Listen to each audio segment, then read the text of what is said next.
Good morning, everybody. Good morning. Good morning. Thank you very much for being here. I owe everybody 2 minutes. Cheers to you all. Thank you for being a part of the show. Got some tea that I'm working with this morning. Whatever it is that you're drinking out there, enjoy your morning coffee, your morning cup of joe, maybe some tea, maybe some lemon water, whatever it is. I appreciate you guys hanging out on this Thursday, March 20th. Got a busy show today. Move this up a little bit there. Busy show, packed show. Looking forward to talking some Lake Show with you guys, talking some sports with you guys. So thank you very much for being a part of the show. Let me throw a quote at everybody, and then we'll keep things moving. A lot going on this morning, guys. Alarm went off. Let's see. Lakers Nuggets yesterday at the arena till let's call it 11-ish, and then alarm went off this morning, and it was like, what happened? I didn't even. We get to sleep, or is that not part of the plan? Quote this morning. Those who don't believe in magic will never find it. I like that. Those who don't believe in magic will never find it. All right. Think a little out of the box. Think special things can happen. I like that. All right, I'm going to squeeze in one more here. I had two this morning. I didn't know which one to pick from, so I'm just going to do both of them. There's no such thing as accident. It is fate misnamed. Okay, there you go. Two solid quotes for you guys. Hope everybody's having a nice morning, getting your day started. All right, we got a lot to get into. I'm going to look at some of these comments in just a second. Before I do so, let me give everyone a quick rundown of the show, what we got working today, and then we'll get started. All right, so Lakers handled the Denver Nuggets last night. Solid win for the Lakers. I mentioned this in the post-game show. You can sit back and tell me as much as you want about the Nuggets not having Jamal Murray and Nikola Jokic. Lakers are got to just be worried about themselves, stacking up W's and going from there. So it's not that, obviously you want all these teams to be healthy. Definitely want them to be healthy in the playoffs. But Lakers have been dealing with health too. This is just part of the NBA. Lakers handled the Nuggets. We'll get a little bit into it. Back-to-back. So Lakers got Bucks tonight. I got to be honest with everybody. I know Lakers just played the Bucks a week ago and got their you-know-what kicked. I think we got a game tonight. I think it's going to be an exciting game. I think it's going to be a really, really good game, so I'm looking forward to it. What are the current expectations for the Lakers? Because I got to be honest with you. I have basically 3 tiers of expectations for the Lakers. Before they traded Anthony Davis, right when they traded for Luka Doncic, and then where we sit today. And I feel like it keeps changing. What are the current expectations for the Lakers? What can you walk away and say, you know what, that was a good season. That was a successful season. I mean, they're winning enough and beating enough good teams and playing really well at home where I think those expectations are, starting to change for a lot of people. Will do that. Lou Williams on one of his podcasts was talking about, or I think it was maybe the FanDuel show that they do. Michelle Beadle's on there. Chandler Parsons is on there. They were talking about Austin Reeves as a third option. And I don't know if he's taking a shot at Austin Reeves. I don't think he is. But I'm going to play it for you guys, and you guys can give me your opinion. And then we'll start looking at best third options in the NBA. Where's Austin Reeves on that list? Where does he come up on that list? I got a great guest today. I'm really, really looking forward to have on Amin Elhassan. Amin Elhassan does a podcast does the Oddball podcast with Izzy Gutierrez. He also is on the Dan Lebitard show, on there frequently there. So I think we have, he'll be on. We'll have him coming up at 8:30, and that's going to be a little bit more of a NBA conversation there. Want to get his thoughts on the NBA, the league, where it's going, and then we'll get into some of the teams in the NBA and his thoughts on the Lakers. I got something on Magic Johnson joining Byron Scott on his podcast. They spent a little bit of time talking about the state of the NBA and what's good about the NBA, what's not good about the NBA. So we'll do that. And then we didn't get a chance to do Ask Lee yesterday, so we'll do it this morning. All right? So thank you for being here. Appreciate you guys being a part of the show. I mean, could I get a sip of my tea as well? This is a green tea here. We're doing green tea. You guys get to sit there and enjoy your cup of coffee and your tea. Okay, but can I enjoy my tea as well? We'll take a look at some of the comments here before we get started. Let's see what we got here.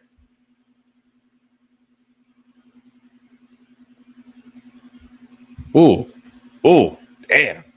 Raphael coming in with a quote here. Disappear. Go to war with the man in the mirror. Don't return until you have defeated him. Wow. That is phenomenal. That is phenomenal right there.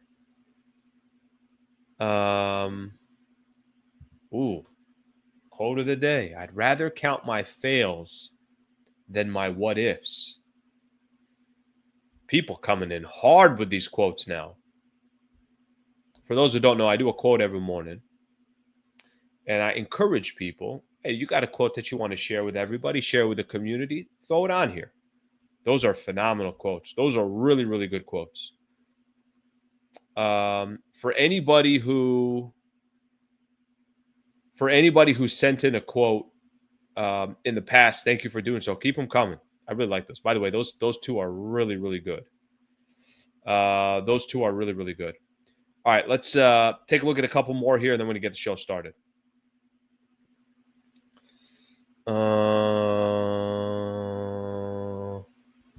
I love how there's a conspiracy theory like the Denver Nuggets. This is actually a perfect transition to starting off the show. Guys, the Nuggets are not sitting Nikola Jokic and Jamal Murray because they're bored. They're sitting them because they're not healthy. I mentioned this in the postgame show yesterday.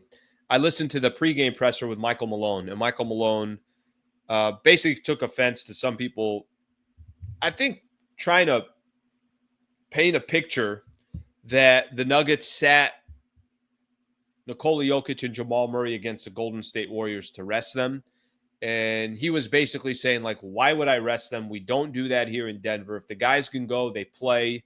And was basically trying to, make a case that that's not stylistically, that's not how this team operates. And I don't think last night Nikola Jokic and Jamal Murray weren't playing unless they're not healthy. So I'm going to assume they weren't healthy. Let's talk about the game real quick. So let's kind of recap last night's game, and then we'll keep moving on. That was a big-time, critical, important game for the Lakers. I know who wasn't playing. I mean, you had 3 all-star caliber players, MVP caliber players in Nikola Jokic and LeBron James that were not playing in that game. Completely understand that. You had 4 starters that weren't playing in that game. 2 for Denver, 2 for the Lakers. Rui Hachimura obviously being the other player. We know how important Jamal Murray is to Denver on top of not having Nikola Jokic. I don't know what to tell. I don't know what you want me to tell you. I remember when we're first getting word before the game started, and it was actually Tim McMahon of ESPN had sent out a tweet that they may not go. And then right after that, we're listening to Michael Malone, and Michael Malone said there's a good chance that these guys are not going to go, but Jamal Murray's still kind of going through his pregame routine, and then they'll determine it. But Jokic, it seemed like, was not going to go. And right out the gate, I heard a lot of people saying, oh, that sucks. Really wanted to see those players. Completely understand. I mean, I know you want to watch a game with both teams full strength. But I think for the Lakers, it was kind of, for me, kind of shifted. It was like, all right, well, take advantage of it. Plenty of teams have taken advantage of the Lakers not being 100% healthy. Lakers got to take advantage when there's an opportunity in front of them, and it is what it is. There's nothing they can do about it. They got to take advantage of Denver not being 100% healthy. And I thought what I liked in last night's game is there was no effing around from the Lakers. I mean, at one point, I want to say they were up 28. Came out in the first quarter, they dropped 46 points. Luka came out and set the tone, was like, yeah, this game is going to be over before it even starts. And remember, this is the same squad that went to the Bay, was in San Francisco a couple nights earlier, and won at Golden State without Nikola Jokic and Jamal Murray. Aaron Gordon dropped 38. He's a nice player, by the way. That guy's had a nice career for himself. But he had 38 points. I know Russell Westbrook had a triple-double. So you kind of look at the big picture of things, and you see how things unfolded yesterday. Clearly, the Lakers were prepared to not screw around with the Denver Nuggets. And 6 guys scoring double figures. Austin Reeves, another good game. 3 guys come off the bench. It was Gabe Vincent, Jared Vanderbilt. I know Jordan Goodwin and Vando had 7 steals between the two of them. Dalton Connect found ways to contribute. So Dorian Finney-Smith was hitting some threes. I thought for the Lakers, it was so important for them. We were talking about these back-to-backs that they have, the 2 games that they have.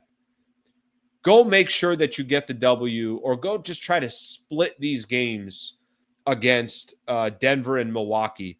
And, I think there was this, you can't go worse than 2-2 this week. They're already 2-0.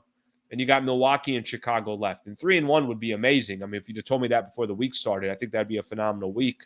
But now, under kind of the circumstances, you kind of start getting a little bit greedy. But I thought last night against Denver, I really do believe whatever ties that the Lakers used to have with the Nuggets, I think those are gone.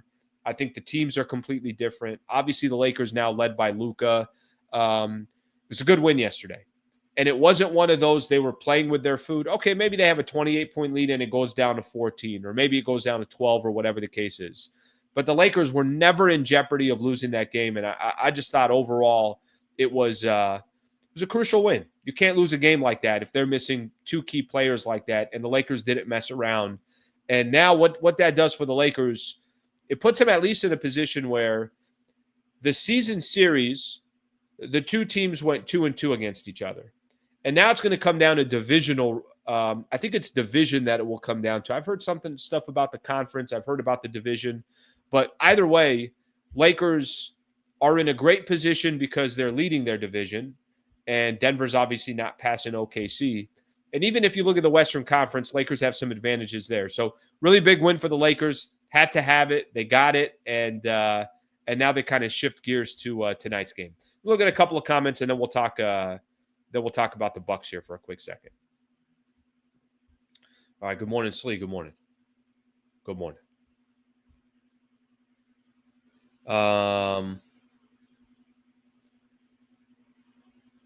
Let's see what else we got here. All right. Good win last night. Can't take some of you guys serious. The second this team goes on a little bit of a losing streak, y'all want to trade everyone and overreact. There's a little bit of that. Yeah, I would say this. I would say, for me, I think the thing that maybe stands out to me more than anything else when we're just talking about wins and losses, I know there's an overreaction, but the losses that the Lakers were on when they went on that 4-game losing streak, by the way, now 3-3 without LeBron. So definitely keeping their head above water, right in the thick of the standings. But for me, I think the thing that stands out the most, they were losing games because there was a reason why they were losing games. I'd be more concerned about the Lakers if they were losing. They went on a 4-game losing streak and they had everybody. Did they have a really bad loss against Brooklyn? Sure, they did. Absolutely. They fought like hell and had a chance against Denver without anybody. Milwaukee, they just got their asses kicked. Boston was probably going to win that game, but I know this. 4 minutes left to go in the game. It was a 4-point game, and Braun was gone for the rest of the night. So it's not like they were. I know at one point it looked like that game was, obviously it was out of reach, but they eventually made a run. All right, Lakers and the Bucks coming up tonight. All right, Lakers Bucks. So I got a couple kind of thoughts on this game. Last time Lakers played Milwaukee, kind of know what happened. They got ran, and that's the best way to put it. They lost by 20. That's the game Luka went off in the first half, had 29 points in the first half, ended up with 45 and 11, but only 3 assists for him. So I think what Milwaukee was saying is go get your 45. We're going to make sure nobody else does anything. And the only other person that really did anything was Austin Reeves. I know Connect got into double figures too, 10 points. Probably got late into that game is when he got into double figures. But I think the most important thing with tonight's game against Milwaukee, this is just my feeling and my read of this Lakers team. And you guys can tell me whether you agree or disagree. I feel like the Lakers, they take things personal. I was joking around yesterday in the postgame show. I wouldn't be surprised if JJ Redick stayed at crypto last night and was like, okay, well, we got Bucks coming up in 20 hours. Well, I'm just going to stay here and watch film. The team kind of has a little bit of a mantra of, okay, we want a little bit of payback. Or maybe we haven't faced you yet, but we've had trouble with you before. Let's see what we can do. I think whatever happened a week ago when the Lakers faced the Milwaukee Bucks, I don't think has any connection to tonight's game. That doesn't mean Milwaukee can't just flat out win the game because they have Giannis Antetokounmpo and they have Damian Lillard and they have, Kuz and Brook Lopez and a couple of these other guys. It doesn't mean that they can't just easily beat the Lakers. But let me just kind of set you up for a couple things here coming in tonight's game. Lakers have won 9 games in a row at home. I thought Mike Trudell said last night, he was talking to Dorian Finney-Smith after the game, it might be 15 of 16 at home or 16 of 17, something along those lines. Let's actually take a look here. I'm curious what one of those, what's the last loss they had at home? They went on that 4-game losing streak. All those games were on the road. Oh, it was against the Hornets. That's right. And then the last loss at home before the Hornets, so he might be right on the 15 of 16. The last loss before that Hornets loss, let me kind of go back here. That's how far I got to go back. Philly was on the road. Clippers was, oh my gosh. The last 2 losses the Lakers have had at home was, one of them was against the Hornets, and the one before that, you got to go all the way back to January 13th against the San Antonio Spurs. It was the first game that the Lakers played after the postponement of the games because of the wildfires in LA.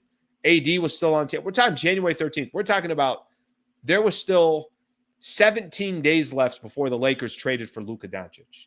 That's how long it's been, other than that game against Charlotte, obviously, something to keep in mind there. But those are the last 2 losses that they've had at home. So Lakers have been playing great from home.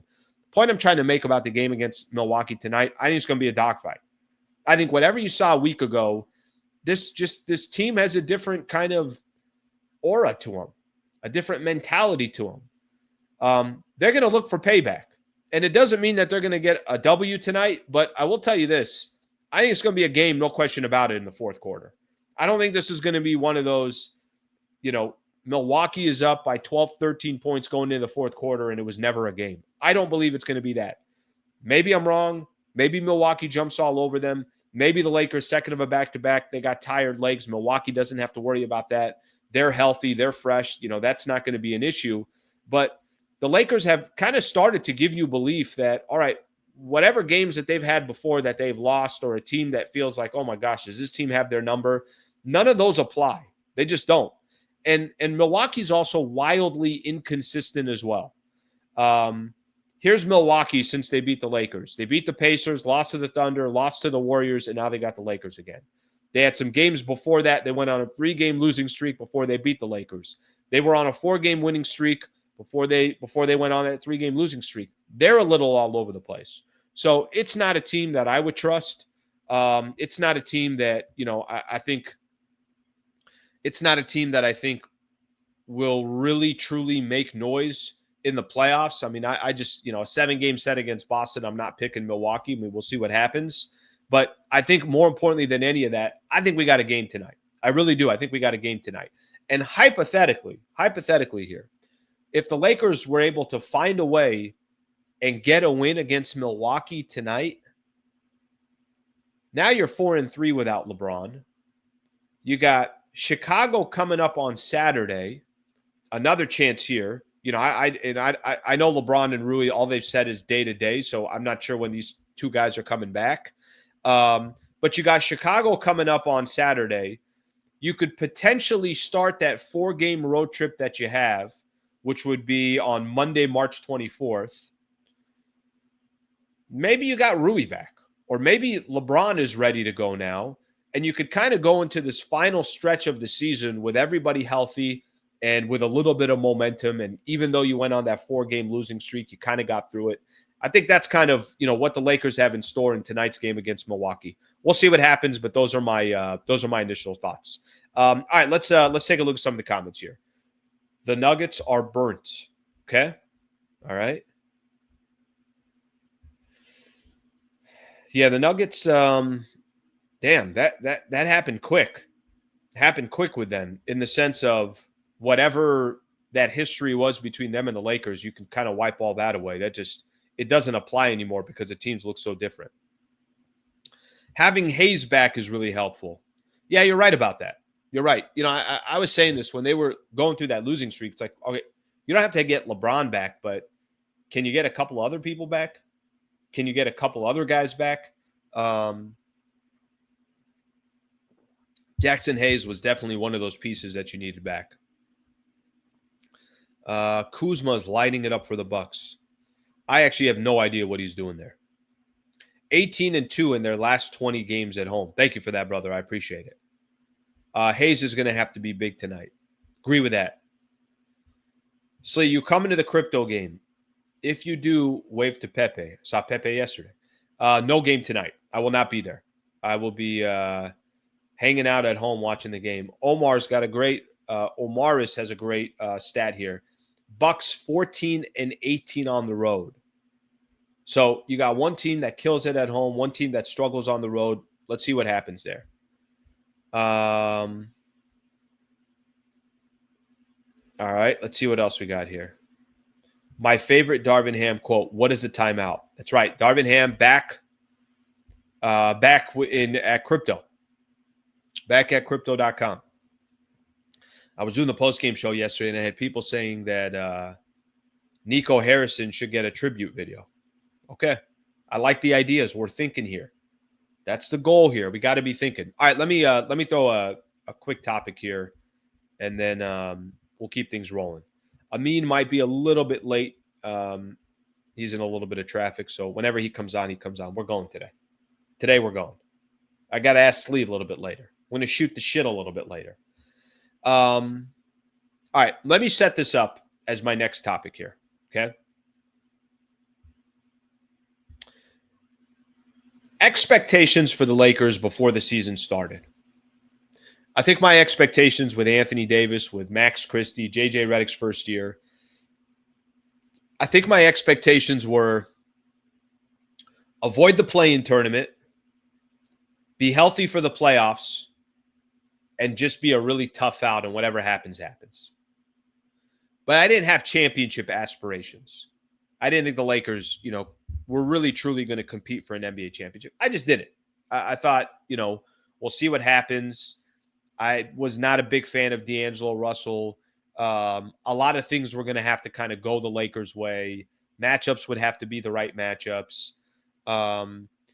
And, they were obviously struggling with certain teams by the time they got to the playoffs, Denver being the specific team that I'm talking about.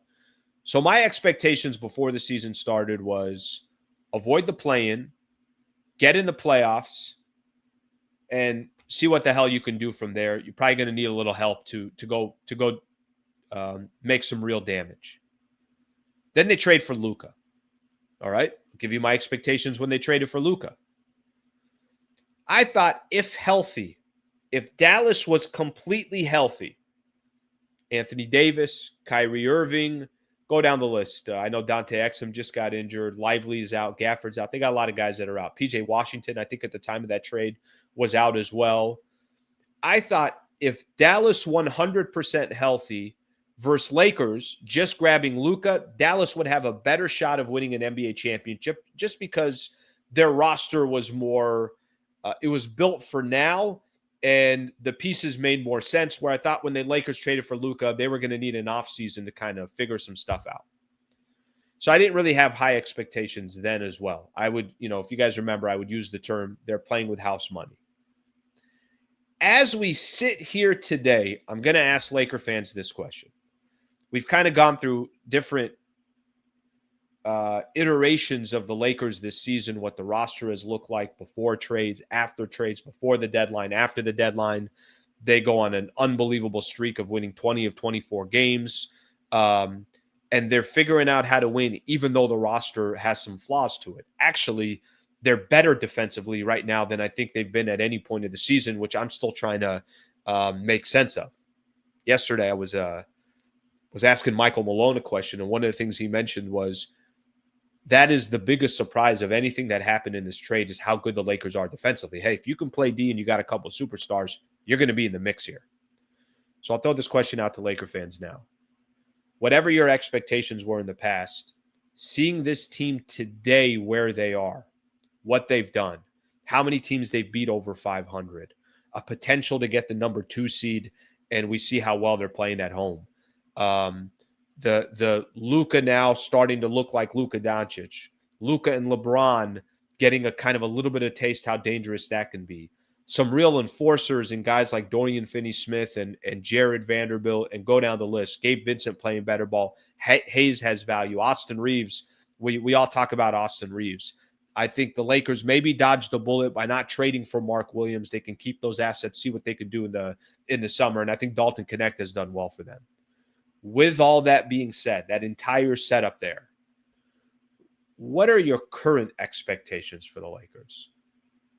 I think I've reached a point where the only team that you kind of walk away with if you lost to in a 7-game set and you would say, okay, well, I understand why they lost to that team.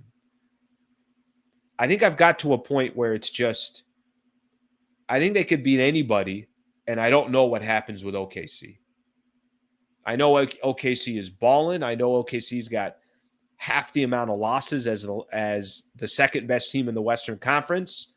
I know statistically they're doing all these great things. It now seems like where before it was like, all right, get in the playoffs. Can you win a round? Can you make a little bit of noise? It's okay. You got Luka. You can move on. And, next year, you still got next year, and you could kind of retool the roster and everything else around there. That almost feels like that conversation is completely not okay anymore. They get Houston in the first round, they're going to be expected to win. They get Memphis in the first round, they're going to be expected to win. They get Clippers in the first round, Minnesota in the first round. Even now, the narrative about them against Denver, I would expect the Lakers like, hey, this is not what it's been in the past. Expectations will start to change and say, I think they could beat them in a 7-game set. With Luka and LeBron, of course, help has got to be there. The only scenario that I see now with the Lakers as far as current expectations is don't lose to anybody unless you played the Oklahoma City Thunder, and the OKC Thunder they were ready.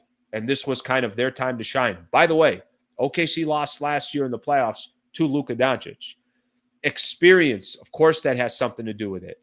But I'm not 100% sure how to kind of think of the Oklahoma City Thunder. I know they're really good, but I still have a little bit hesitations when I think of them in the playoffs. So let me read a couple comments here, expectations for the Lakers, and go from there. I love destroying the Nuggets. Well, they had the Lakers number for a while here, so only team I fear is the Celtics. Okay? By the way, fair. I think that's anybody that's making a comment right now about the Boston Celtics, completely fair. They got a squad. All right, let's get another one in here. Current expectations. Deep playoff run this year is gravy. Next year will be better because they can build a complete roster around Luka. You're not wrong, but I don't think you could tell anybody from the Lakers that and they would be okay with it. What I mean by that is I think there are a lot of people that are on this team, on the roster, including the coaching staff, that are probably saying to themselves, oh, no, we're better than we thought we were when we made the trade for this year. Because I'm with you, JJ. I think there's a lot of the perception was it's not nothing's going to happen this season. There won't be a whole lot of noise that happens this season. And then obviously as the season's progressed, since they made the trade for Luka, since he kind of started getting into game shape and everything else, it seems like, obviously things are changing from that perspective. All right, let me read a couple more here. We definitely dodged that Williams trade. Who are we fooling here? But by the way, I think he would have been a good fit. I just think he costs too much, and he does have history injury. injuries, a history of injuries. Okay, let's keep going here. I want to just kind of curious to get where people are today. Championship because Braun is still top 5. Not sure about next year. Another fair point. Another fair point in the sense that he's not going to get any younger. So if you have to hit, then maybe you have to hit now, or maybe his health or whatever the case is. But it's going to be really tough. I mean, I still have a difficult time thinking Lakers are having a parade this year. That's not a shock, but it would definitely be a surprise. It would definitely be a surprise. OKC didn't have Hartenstein or Caruso last year. You're not wrong there. Listen, I'm not telling you they didn't add the right pieces. I'm not sold on OKC is another one I got here. Expecting Western Conference Finals exit, hoping going to the finals. Okay. That's probably where I lay on this. And then, but here's the funny thing. I don't know what to expect from OKC in the playoffs. Here's another one. OKC doesn't play big. Chet plays perimeter. Edey plays sporadically. Their strength is small ball death lineup, which, by the way, I don't know if that plays to the advantage of the Lakers or the disadvantage, because the Lakers have done well against some of these bigs so far this year. They have. Karl Anthony Towns, I thought they've done a good job on. Nikola Jokic in a couple of games, I thought they've confused them a little bit. I think if you play up-tempo speed against the Lakers, true athleticism, and you can get defensive stops, that might hurt the Lakers. All right, let's see what we get here.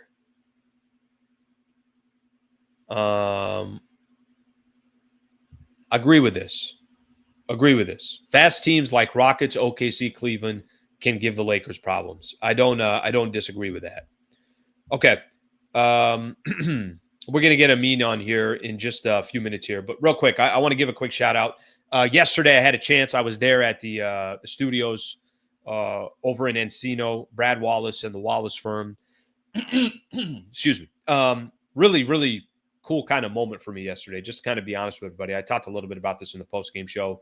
Yesterday was a little bit full circle for the channel. It was kind of putting in the work, doing what you do, trying to put out good content, trying to grow the channel, subscribers, members, the whole thing. But partners are going to be a big part of it as well. And spent about half the day with Brad and his team. It was great to be down there. They're very appreciative of the partnership. I'm appreciative of the partnership. I feel like a lot of listeners were giving love to Brad Wallace as well. So great on that as well. If you or someone you know is in a serious injury, you should reach out to Brad Wallace. Let him walk you or your family through your legal options. I'm sure it's a very intimidating and daunting process. Got to let an expert in the field help you. He can help anybody in the state of California. We created a URL here just to kind of try to make it easy for everybody. WallaceWins.com/Sliwa. WallaceWins.com/Sliwa. Get a free consultation. If you want a personal introduction, I can make a personal introduction as well. You got a lot of businesses that are in this space. A lot of billboards, a lot of ads, a lot of everything. Yeah, he's much different than I think your typical in that typical industry.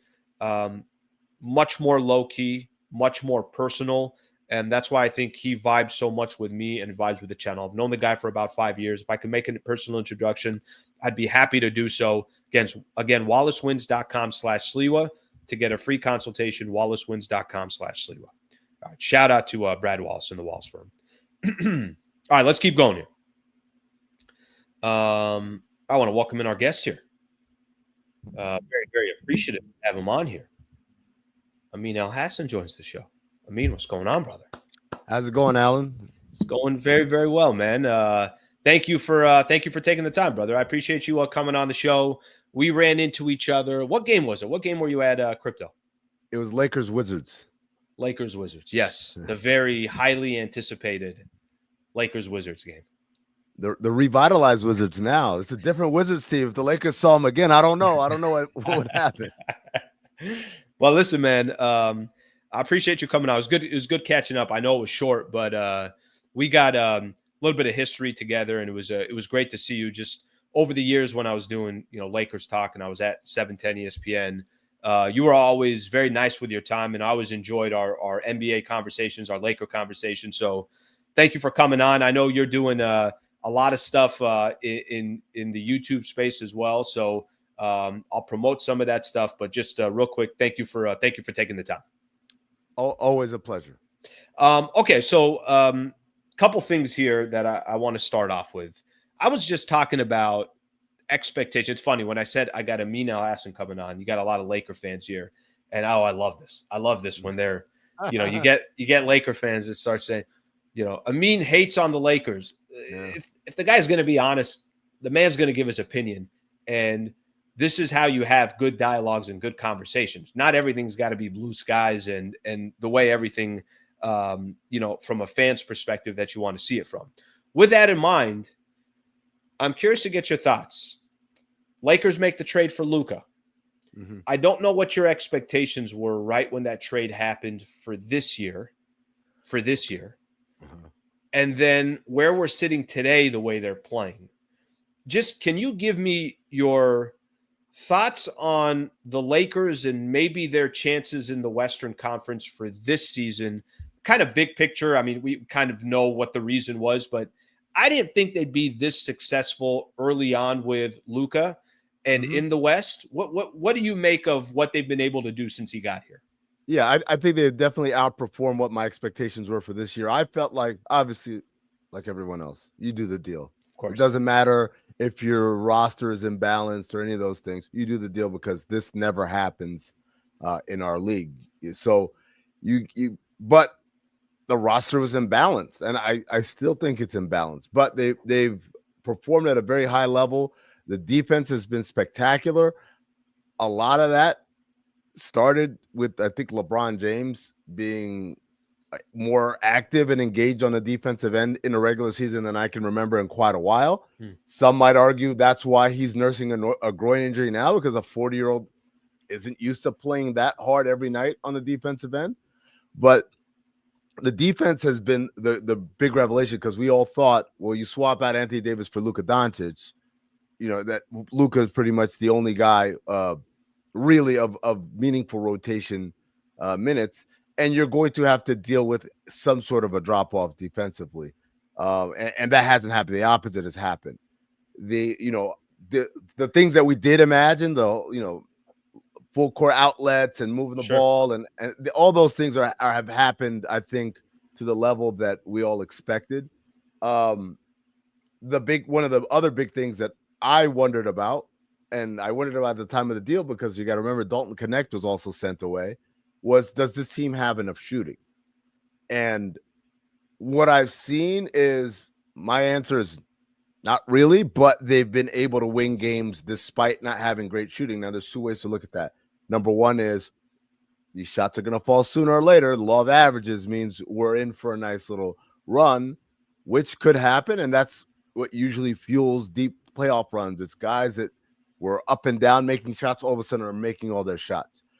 The glass half empty is, no, it's not enough shooting. And by the way, also not enough size. And at some point, the Lakers are going to run into something that's going to impact that. At the time of the trade and now, I still feel like we're looking at a second round knockout. First round, they're probably going to win,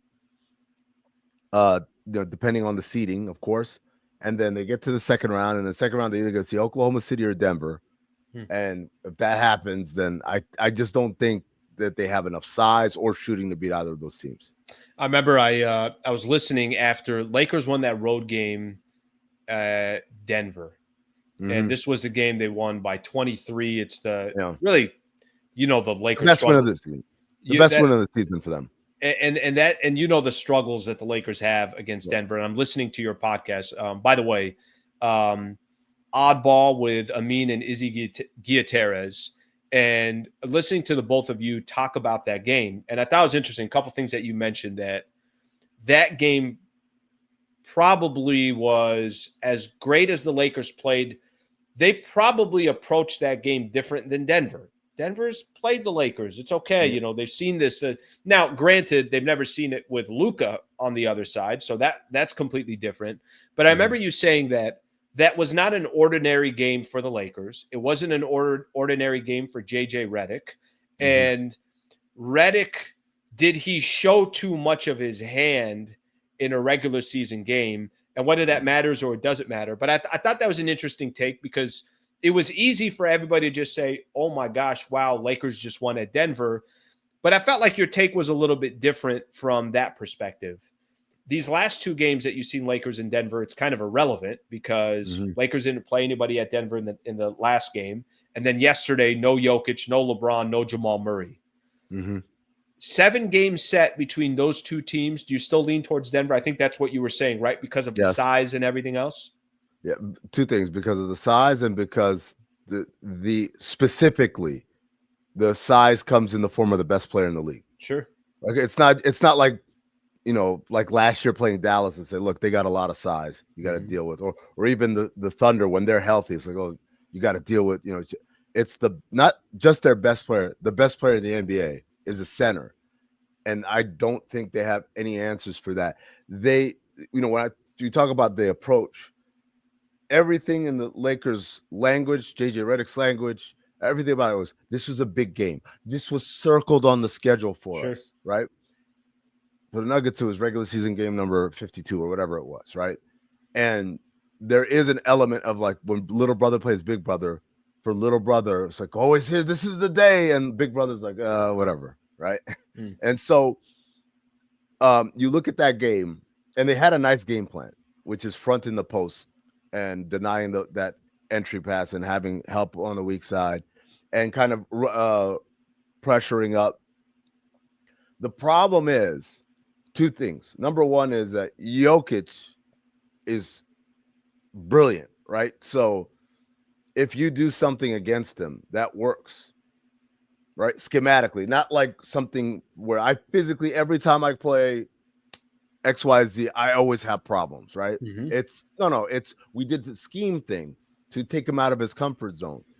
He's like a computer. He's like AI and like an algorithm. It's like, okay, figure that in. Next time we do this, the outcome is not going to be the same because I'm going to be looking for it. And I've already thought of counters 1, 2, 3, 4, 5, right? Number 2 is Michael Malone is an excellent adjustment coach, right? And we know this from multiple playoffs. And the playoffs are all about matchups and adjustments. Those are the 2 things that drive playoff success, right? Once the talent becomes roughly equal. Obviously, a more talented team versus a not talented team, that's easy. But when the talent starts to come in closely, it's matchups, it's execution, and it's adjustments. Those are the 3 things. So Michael Malone has proven that he's one of those guys in the league, that he makes these adjustments. JJ Redick, it's his first time at the rodeo. No matter how much you love him, no matter how much you think like this guy is going to be amazing, you have to accept that this is the first time at the rodeo. So there might be things that he's going to see when playoff basketball hits. Not regular season. This is important to me, but not important to them. But playoff basketball, it's important to everybody. There's things that he's going to see that he hasn't seen before. And number 2, I think this one is huge. When you talk about young coaches, first-time coaches that have 0 experience like JJ, a lot of times they're leaning on their lieutenants. So you look at who JJ's lieutenants are. Scott Brooks and Nate McMillan. 2 guys who are head coaches in this league for a long time, won a lot of games, very good coaches, very smart coaches. I would say if someone had asked me prior to the season, what do you think is like the knock on Scott Brooks or the knock on Nate McMillan? The first thing I would say is, they don't make adjustments. They don't make adjustments. And the examples that come to mind immediately for me is for Scott Brooks is NBA Finals 2012 Heat versus Thunder. The Heat Eric Spoelstra says, why am I playing like a traditional 5 or whatever? I'm going to play Bosh at the 5 and Betty at the 4, and we're going to spread everything, and we're going to go pace and space.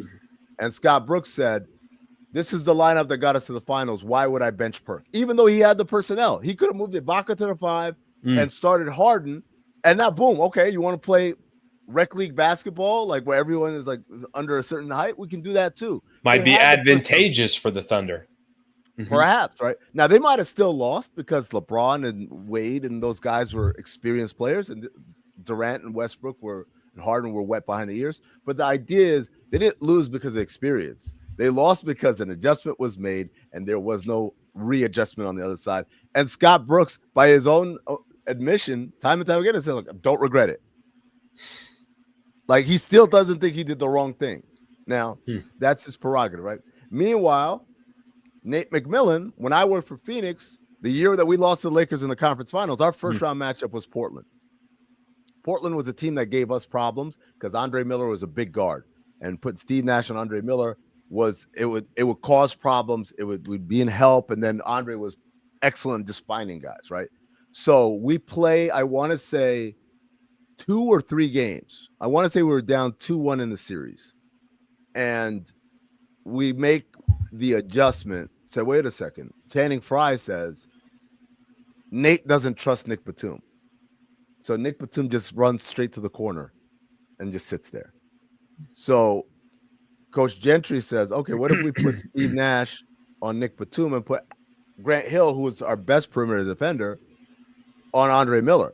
And so now we got size on Andre Miller. He can't do all that back down bully stuff because Grant's just bigger than him. And they're not going to take advantage of Batum.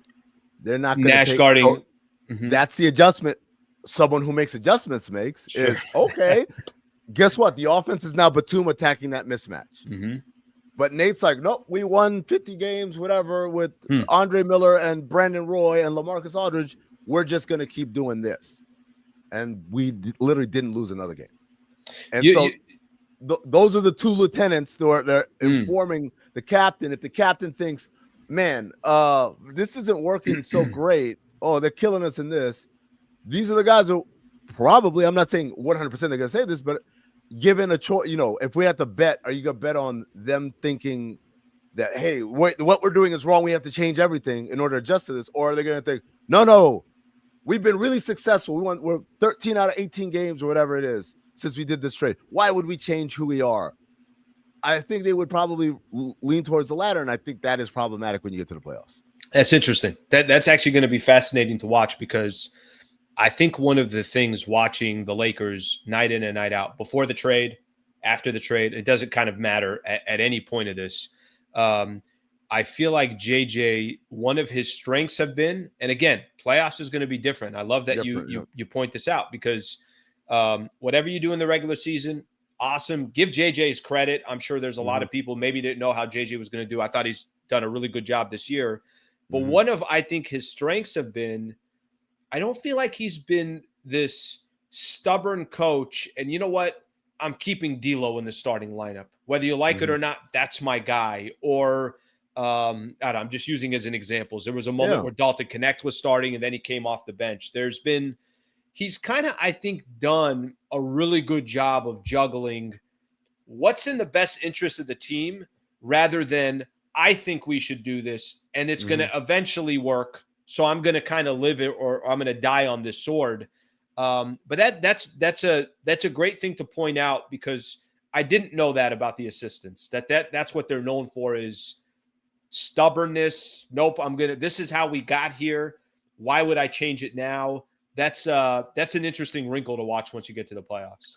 Yeah. And I think, like, you make a great point about JJ, but the playoffs are different, and fans a lot of times don't understand what does that mean. It's different. Oh, because there's stakes. Like, yeah, sure. Everyone's playing harder. Everyone's trying their best, but there's like tactical things that make it different. So in the regular season, you play, Chicago, and we're going to play Chicago 4 games before we play Chicago. We've got an advanced scout who's following Chicago, right?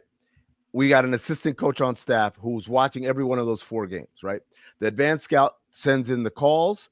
The video guy tapes the calls to the clips of the plays. He gives that to the assistant coaches when watching those 4 games. Assistant coach adds his wrinkles. They shave it down.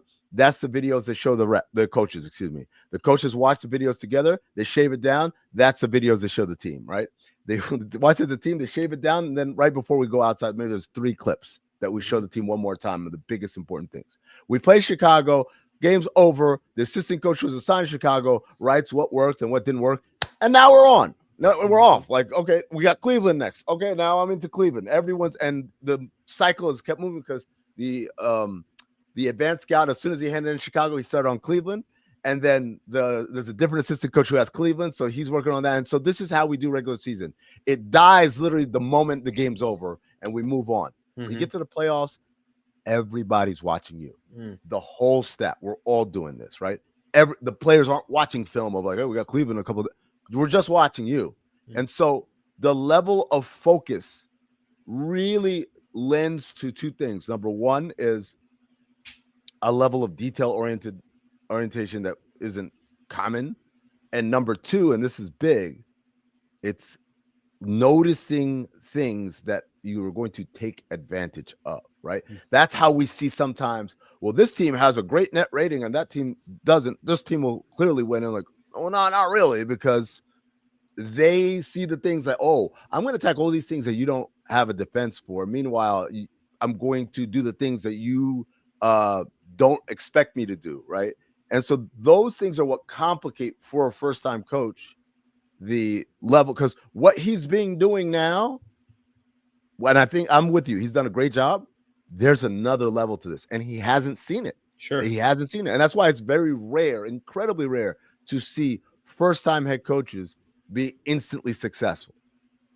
How much can LeBron and Luka compensate for that?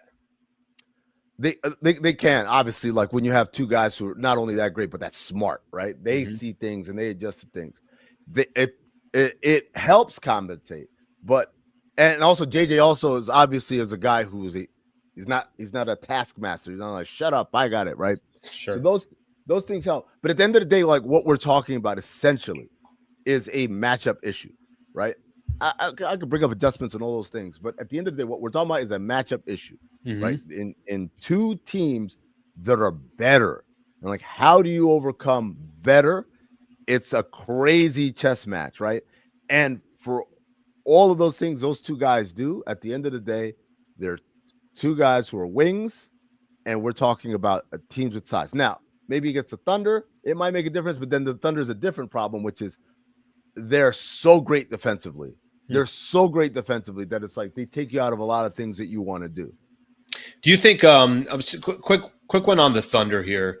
It's funny because I think if I ask the question to 10 people, I feel like, and maybe I'm wrong on this, but I feel like 5 people are going to point out their inexperience. They haven't got to the NBA Finals this iteration of the team, and then 5 people are going to say, go look at their advanced metrics, what they do defensively. Shai Gilgeous is probably going to win the MVP.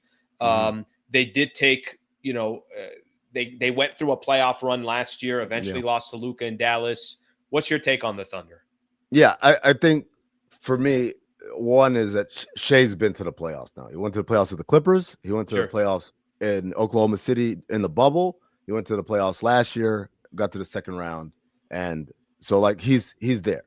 If he wins MVP, obviously that's the pinnacle award that an individual player can win. Alex Russo's been to the playoffs and won a championship.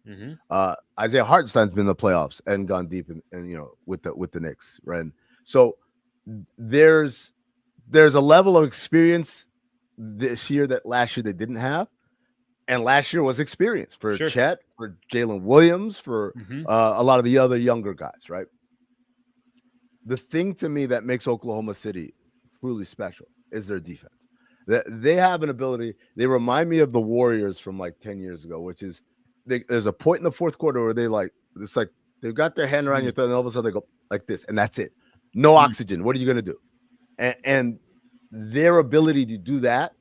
Look, this isn't a Lakers thing at this point. This is a Thunder thing. They do this to everybody.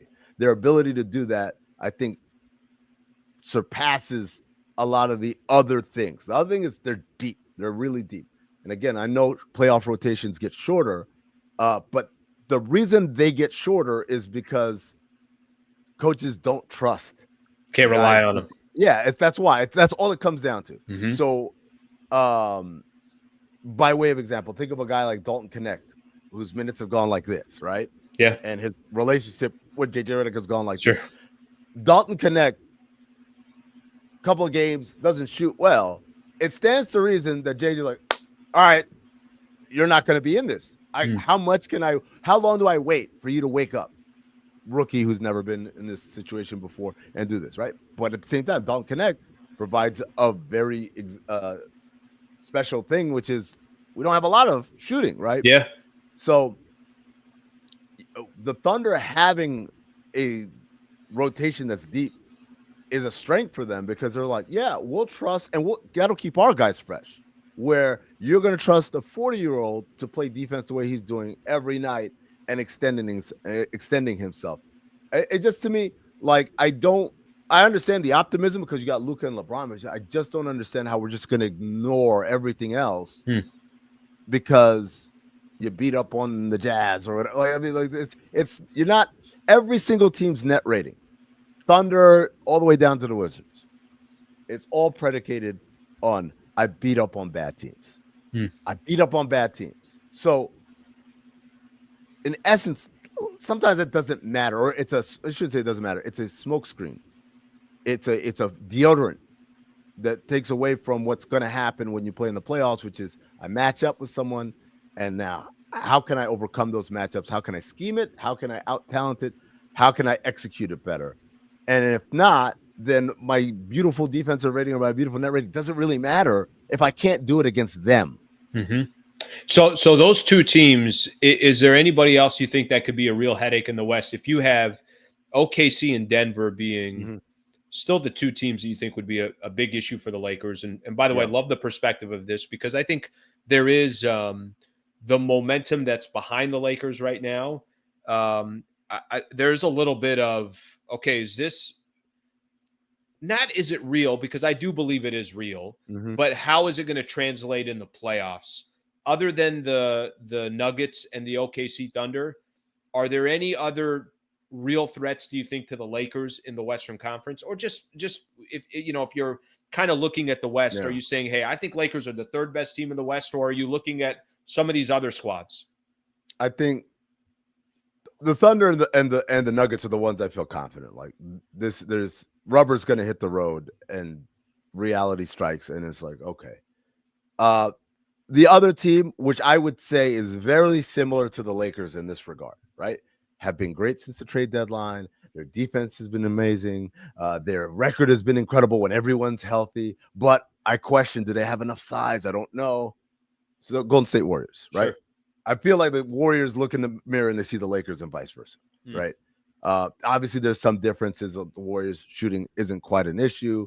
The Lakers, play predominantly through two really big wings who nightly go out for 25 plus versus Jimmy Butler, who's like, maybe I'll do it today or whatever. And then Steve Kerr versus JJ Redick, and that staff has been through how many wars, and this staff is going to their first kind of go around. But it's the same optimism I think that Laker fans have is what Warriors fans have, which is we got guys who have done it and we're playing great, and the numbers show that we're, our rating, our net rating or whatever is up here, and all we need is one magical run.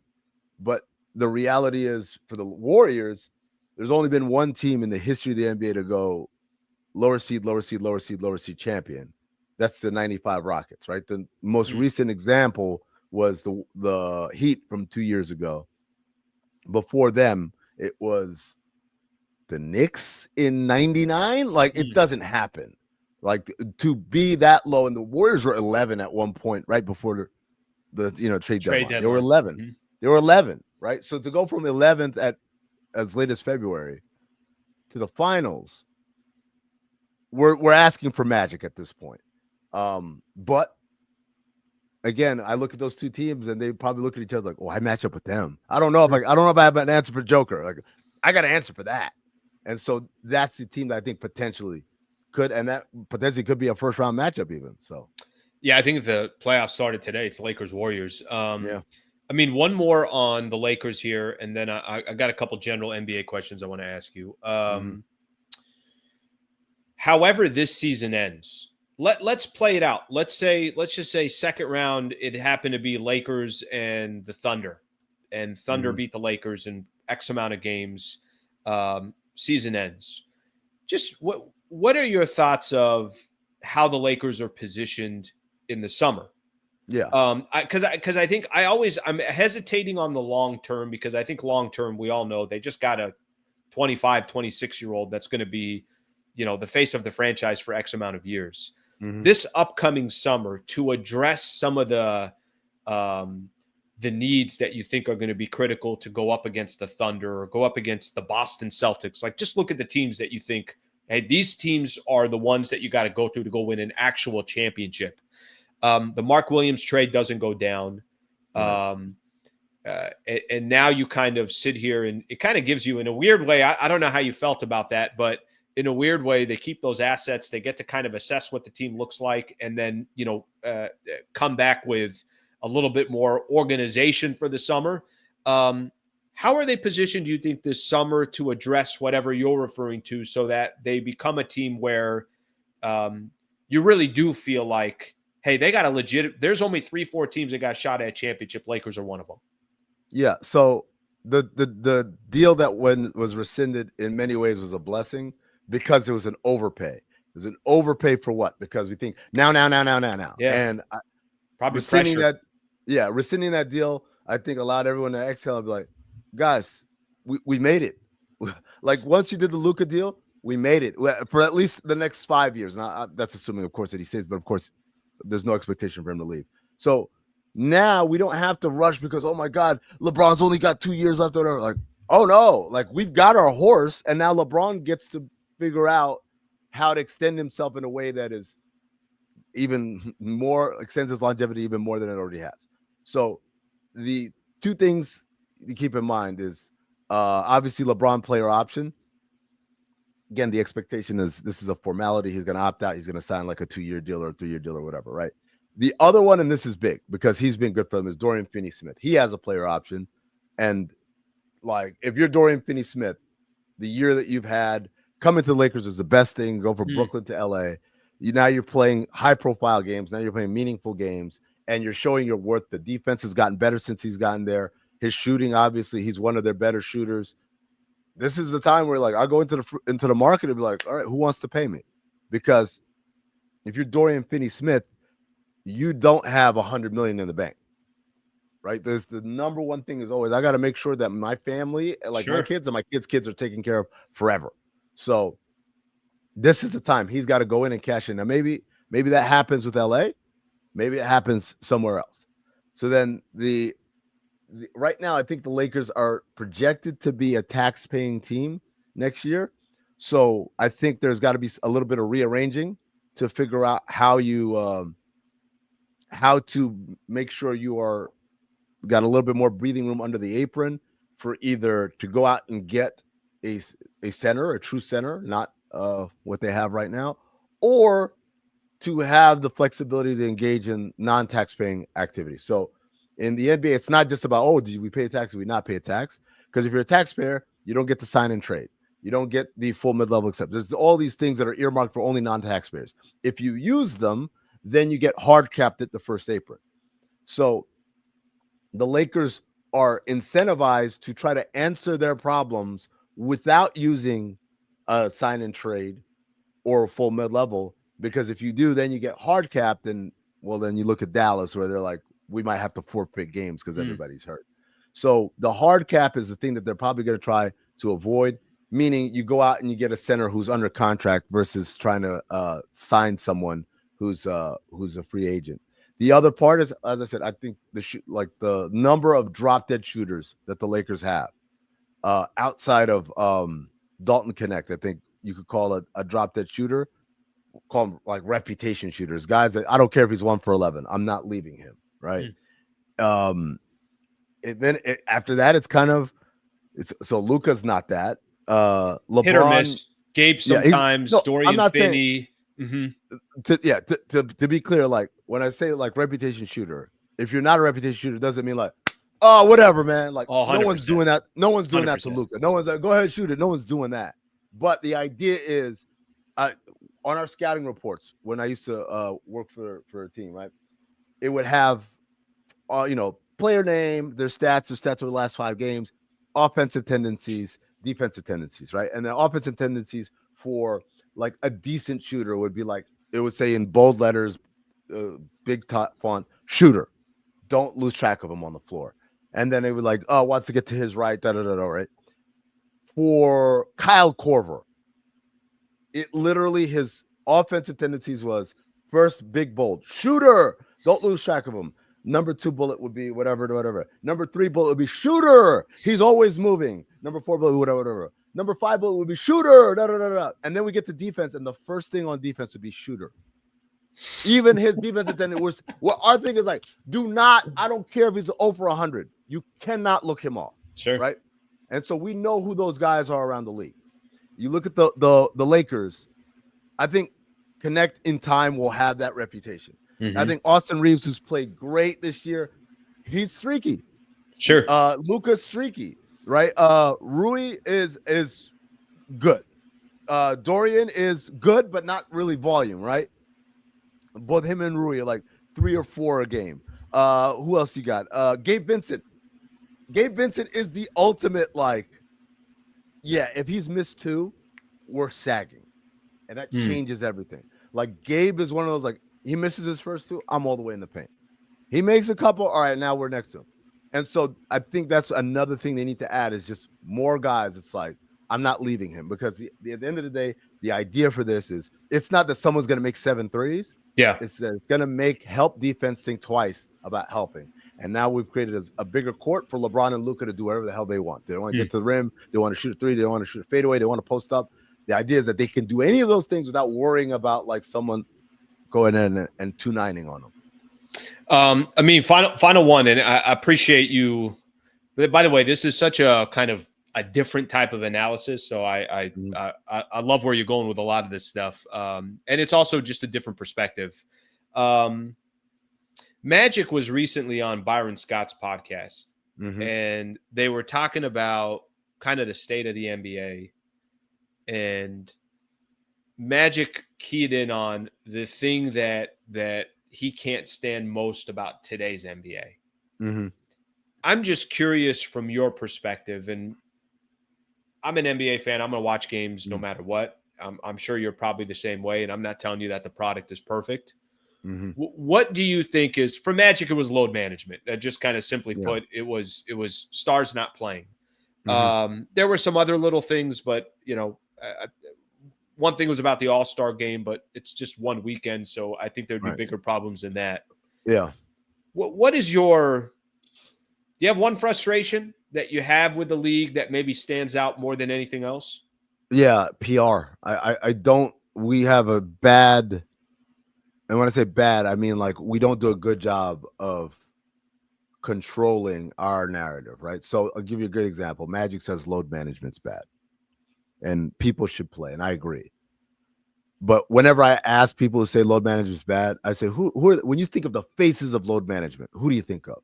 And there's 2 names always come up: Kawhi Leonard and Joel Embiid. And do you know what those 2 guys have in common? Real injuries. Real injuries. Yeah. Like real injuries. So imagine if someone was incredibly sick, had like COVID, crazy, contagious, like really debilitating COVID. I'm on a respirator COVID. And the book on him was, this guy never shows up to work. Is it true? Yeah, he doesn't show up. Yeah, it's true. Is there a context behind why he doesn't show up to work? That if you discover the context, but stay home, man. Don't come in here, but get better. Like, make sure you're healthy. Make sure you're not infecting other people. And so the people we talk about, oh my God, these guys never play. Like, they're hurt. Like, Kawhi has literally been hurt for 5 years. This is the healthiest I've seen him be. But like, it's been 5 years or even 6 years. Excuse me. 2019 was the championship. He was hurt in that championship run. He could not move. He was jumping over a piece of paper against the Warriors. So like the idea that like we're angry at someone for being legitimately hurt because we coined a term that Toronto used that year to make sure that he was going to be available. They had played him every game in 2019. There was no way they would have got past Philly, let alone past Golden State. So we allow people to describe our game. A great example of this is earlier this year, the Bulls and the the Hornets combined to miss like something like 75 threes or something like that. And the way I saw it sweep across the internet and different NBA talk shows and generalist shows, oh, this is what's wrong with the NBA. And I'm like, hold on. So we're going to describe NBA basketball by taking two of the worst teams to talk about the game they play? Since when do we do that? Since when do I say movies suck? Why do movies suck? Because this Pauly Shore, Eric Roberts movie was awful, right? Okay, so that's how we judge movies? Or breaking down NFL games with the two worst teams in the NFL. We never do that. If there were like 7 picks and a game's ended 13-7 between like the Bears and the Panthers, we would never use that as a referendum of what's good or bad about the NBA. We wouldn't, about the NFL. We wouldn't, but we allow people to use these points, and then they parrot. They hear it somewhere else, and then they repeat it. And a great example of that is like I had the rebuttal, like, are we going to take the two worst teams and that's the example we're going to use? And then I said after, it's like, you think there are too many threes? Look at like, does Steph Curry shoot mid-range shots, Alan? Yeah, he does. Does Luka shoot mid-range shots? Mm-hmm. Does Jason Tatum shoot mid-range shots? Yeah. Does Jimmy Butler shoot mid-range shots? Sure. Does Jalen Brunson shoot mid-range shots? Sure. It sounds like all the best players are still shooting. The mid-range is alive and well for the best players. So who's not shooting them? Dorian Finney-Smith. What's my man down in Phoenix? Royce O'Neal, Duncan Robinson. Sure. So what I'm hearing is you're missing mid-range shots from role players. Are you the Tyrone Hill 15-footer? That's what you, Kurt Thomas pick and pop to 18 feet. That's what you miss. That's what's missing from our game right now. So it's ridiculous. It's a ridiculous logic. I made that point exactly as I did on this show. And then I watched for 2 weeks all of these influencer accounts and other shows without like crediting me. And it's not about giving me credit. It's about parroting things that they heard and like, oh yeah. And they're like, yeah. They run with it. They run with it. And so that's where we are. Because even I'm not the official voice of the NBA. Why does my opinion sway so many people? Why does Charles Barkley's or Magic Johnson's or whatever? It's because the NBA allows opinions to, they want, no, too many threes. It's so we got to do a better job of protecting our game in that way. I don't think we shoot too many threes. I think the game is fine. I think sometimes people miss threes and then they don't adjust, they lose games. And then other teams do, and they win games, right? I think this three-point shooting is more about letting your stars, your Lukas, your LeBrons, your Steph Currys, your Jimmy Butlers, your Jokic's, having the freedom to do whatever the hell they want without having help defense. Now, is there a problem with the All-Star game? You're damn right there is. Is there a problem with too many reviews slowing the game down? You're damn right there is. There are real things, real problems that we should address. But the number one thing is not allowing fake problems to take precedent. It's great stuff on me. The poor public relations. I like that. All right, we hit on a lot of topics. I appreciate your insight on the Lakers. Appreciate your insight on the NBA. A different perspective. I'll tell you that right now. So I think from most of the guests that I have on, I love that. I think maybe most people are turning right. You turn left on a lot of your stuff. And I'm curious to see how some of this stuff plays out. I think what you were talking about, the Lakers in the playoffs, at some point, things might just catch up. So I think it's going to be fun to kind of watch that all unfold. It's and again, like every year, there's something that happens that we didn't expect.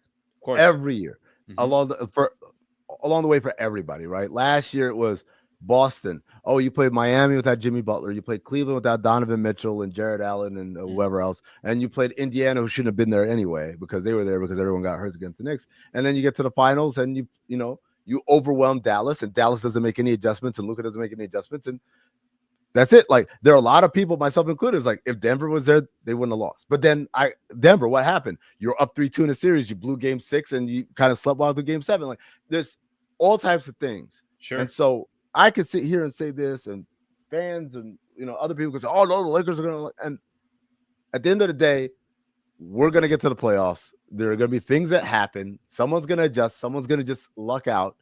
and then we're going to get a result. And then the people who win are going to play the results. Like if the Lakers get knocked out in the second round, I'm going to be like, I told you so, right? And if they go to the finals or whatever, everyone's going to be like, oh, I mean, I thought you said they were going to, but we're not going to acknowledge, I won't acknowledge, or, oh, yeah, of course they got knocked out in the second round because LeBron was had exhausted himself down the stretch. Or on the other side, people are going to say, oh, yeah, I mean, of course the Lakers went to the finals because Denver got knocked out in the first round. And so they didn't have to see them. They saw like Memphis or Houston in the second round. Like there's ways to play the results on all of these things. At the end of the day, it's just like things are going to happen and we're going to see who's going to benefit the most from them. It's going to be fun, brother. All right. 2 things you could catch Amin on. Amin, you could catch him hosting on YouTube, Oddball with Amin and Izzy Gutierrez. And then, of course, the Dan Le Batard Show. I know you're frequently on there as well. Hope you're enjoying the YouTube space. It's a different world for me. It's been probably about 5.5 months now where I'm 100% on here, but it's a different world. But I'm enjoying it, man. I appreciate and respect what you're doing, and I appreciate the time. We're all adjusing, right? Yeah, I know. Big time. Yeah. Big time. It's completely different. But like the Lakers. Like the Lakers in the playoffs. We're all there you go. That's the cop right there. I appreciate it, man. Have a good rest of your day, brother. Thanks a lot, Alan. All right. Thank you, Amin. All right. That's Amin Elhassan right there. All right. Can I tell you guys something kind of funny as we sit here? I haven't looked at one comment. I haven't looked at one. I just let the comments go. I could already kind of imagine that there's going to be like, what do you mean when we get into the second round? This guy doesn't know what he's talking about. I haven't looked. Can I tell you how many comments are waiting? 636 comments and counting. That's how many comments are waiting. Amin was good people when I was at ESPN. Good people. Always made himself available. 643 and counting, by the way. And I like his opinion. And I like that it's different. Now, there's some things I disagree with him on. I think the lock that Lakers would lose to Denver in a 7-game set, I think that's really, really tough to imagine. But I understand his logic. I get his logic. His logic's like, look, Jokic is going to make adjustments. Denver's going to make adjustments. Michael Malone will make adjustments. JJ hasn't been through that gauntlet of the playoffs. There's logic to what he's saying. The Thunder piece of it, that one I could understand more of like, hey, it's going to be tough against the Oklahoma City Thunder. But Denver, I feel like they're all over the place. I don't really know what I'm going to get from the Denver Nuggets. And in the last 3 games that I've seen Lakers and Denver play against each other, more optimistic than I've ever been. Now, it's not fair because it's the regular season. Where Denver really did their damage against the Lakers is they won 8 out of 9 playoff games. Lakers were leading in a lot of those games. Good teams find ways to win. Bad teams find ways to lose. Denver was the good team. So it's going to be fun. I think it's going to be fun to see what happens come postseason. But I think with that being said, I like his perspective on a lot of this stuff. I really do. Okay, I'm going to wait on a couple things here. I don't think there's really a point for me as we're already hour and 18 into the show. The Magic stuff, I'm going to do tomorrow. I'm not going to worry about it. Astley as well, I'm kind of leaning towards just going through some of your guys' comments right now, so we might have to wait on that one as well. All right, let's take a look at some of your comments here. I have not looked at any of the supers or anything here, so we'll start getting to some of these comments right now, and then we'll end the show. Hot take, Nico Harrison should be in the MVP discussion. Nico Harrison. But yes, I agree with you on that. Lath comes in here. Morton and Slee, LA are 23-8 since January 15th and didn't have a steady lineup for most of it. JJ deserves a lot of credit. Yeah, I think it has been,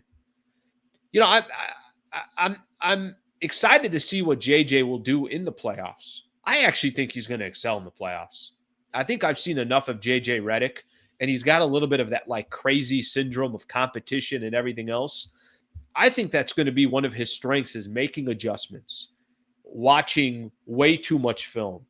But he's right about experience. You can't teach experience. Experience just kind of comes. Sometimes somebody can tell you something 30 times. Don't do this, don't do this, don't do that. And until you actually do it for yourself, do you then realize, okay, I shouldn't have done that. I should have took that person's advice. Experiences, that kind of comes with the territory. He deserves a lot of credit, and I think he's getting the credit. I don't think anybody's sitting back right now and saying JJ Redick was the wrong hire or it's not doing the right job. JJ 100% deserves a lot of credit. Let's get another one here. Late, thank you for the super, brother. Seiko, out of top 40 on-ball defenders per 100 possessions, Luka is ranked 8th since being a Laker. I think that also has got a lot to do with just their team defense. The team is connected defensively. They don't take plays off defensively. I mean, listen, do they have bad stretches, bad moments? Every team does. But they value defense. So, Seiko, that's an interesting stat there. I did not see that. Let's get a couple more in here. Malone is known for not adjusting his scheme defensively, and Redick has shown the opposite. What are you talking about, bro? Theo, thank you for the super. I appreciate that. No, Michael Malone's a good coach. I know a lot of Laker fans don't like Michael Malone. He's a good coach. He's a good coach. He's got good players, and he coaches them well, and they believe in him. And he was there in Denver for, 7-8 years before they finally won an NBA championship. I think what he's trying to say more than anything else is Michael Malone has been there and won an NBA championship. JJ Redick has not. Okay, that's not an outlandish point. Now, I think JJ is going to shine in the playoffs. I really do believe that. And, I was given some examples to Amin about I was given some examples in regards to look what he's done so far this season. He hasn't been stubborn. He has not allowed his ego to get in the way. He hasn't, his schematically hasn't said, well, we're going to do this until it works. Nope, that didn't work. Try something different. Okay, that's refreshing. That's a lot different than maybe Darvin Ham, if you want to use Darvin Ham as an example. Continuing to start Taurean Prince or find other ways that you want to look into it, not giving Max Christie enough opportunities. I mean, there were a lot of things that I don't think made sense. And I don't think that's been JJ's blueprint. Theo, thank you for the super, brother. Who is a knockdown shooter for OKC and Denver? I'd say for Denver, Michael Porter Jr. is there. Stay on top of him. After Michael Porter Jr., who do they have that's a real, true knockdown shooter? Jamal Murray, if he gets hot. I mean, Jamal Murray always feels like he's hot against the Lakers. By the way, I love this. Everybody gets so defensive. It's okay. Different perspective. Amin could be right when the dust settles. His perspective can be Denver in a 7-game set. If you ask me right now, I said this yesterday, I'll say it again. I'm starting to lean a little bit more towards the Lakers. Some of it has to do with the way they're playing. The other part has to do with Denver doesn't look right. Maybe Jokic isn't 100% healthy, which he clearly isn't. Maybe Jamal Murray's is got some health issues, and that's the reason why. Maybe there's a little exhaustion of just having the same lineup basically for the last 3-4 years now. They clearly don't have the same depth that they had. Not all of it is just what Lakers can do against Denver, but it's also, do you still have faith in Denver the way you did a year ago, 2 years ago, when they had Jeff Green and KCP and Bruce Brown? Those guys were all critical. They lost all of them. All right, let's keep going here. Felix, thank you for the super, brother. I appreciate you. Thank you for the super. Thank you. Amin knows his stuff, but hates the Lakers. You guys are the best, man. You guys are awesome. It's his job to give his opinion. It's his job. Not everyone has to look at it through the same lens. I like that perspective. By the way, I like this too. This is good for the show to have a different perspective like that. Good, serious. Thank you for the super. Felix, I really appreciate the super as well. Felix with another one here. Could have used some pushback though, Slee. Come on now. No, it's okay. Let the man make his points. I have my stances that I've continued to share with you guys on where the Lakers are. I was telling you guys right before the show started, my current expectations on the Lakers, or right as the show started, was other than losing to the Oklahoma City Thunder, that's my expectations now for the Lakers. Denver, Golden State, Clippers, Houston, Memphis. Now I've kind of reached a point with the Lakers. They've convinced me that, and we haven't seen them against OKC, so I don't know what that's going to look like. Frankly, we haven't seen them against Houston, OKC, Memphis. We haven't seen them against any of these teams since the trade went down. I mean, there's a lot of teams we haven't seen the Lakers play since the trade went down. Denver, we've seen a lot of. Granted, I know there's a lot of different circumstances there. Felix, I appreciate the super. A lot of comments today, guys. A lot of comments. Let's go here towards the front here.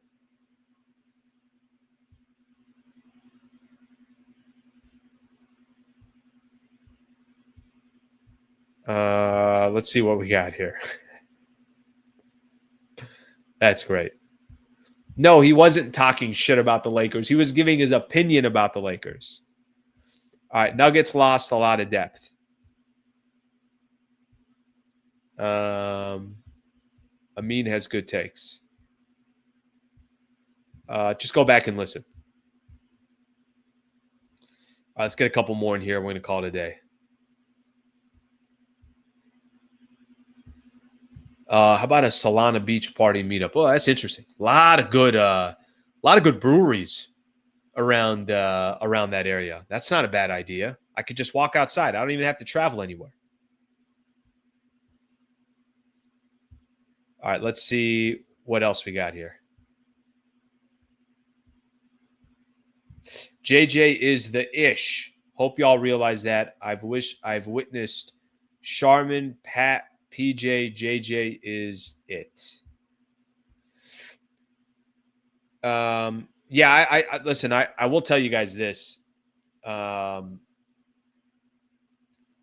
lot of people feel good about JJ Redick, period. Point blank. A lot of people feel really, really good about JJ. All right, let's see what else we got here. Should bring on Bill Simmons. I would have Bill Simmons on in a heartbeat.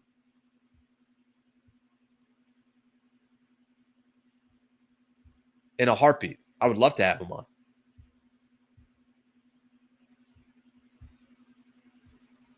All right, let's see what else we got here.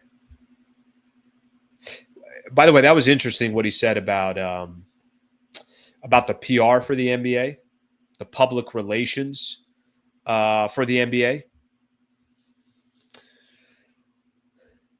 Yeah, it feels like the NBA more than any sport, everyone just focuses on the negative. However, I will put this into account. Is it because it's bad PR that the ratings start going down and people start deciding, hey, we're not going to listen to this stuff, we're not going to pay attention to it? Or is it because of the basketball? The one thing that I will say about the league, and I kind of lean a little bit more towards when I used to have conversations with Michael Thompson, or when Michael has come on, the podcast, or when I was working at 710, there's no creativity to the game. That part I agree with. I do agree that there's not enough creativity that comes with the game. There's not enough skill in the sense of, I was talking to somebody yesterday and we're talking about Jackson Hayes, and it's like, yeah, that's today's NBA.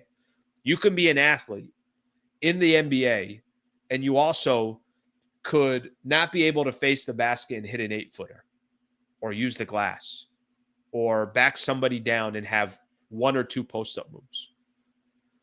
That portion of the NBA I kind of agree with as well, that the style of the play and how many players you have in this league today that are athletes before they're basketball players. Not to say there are not unbelievable basketball players, but there's also just a lot of athletes that, yeah, they can't face the basket or make 1 or 2 post-up moves in their 7-footers. That part's a little bit interesting as well.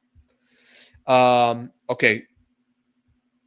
I did have I want to just see one thing with NBA games coming up tonight, and we'll see which ones have, obviously have their piece here against, or have impact for the Lakers. Just Raptors Warriors, it feels like.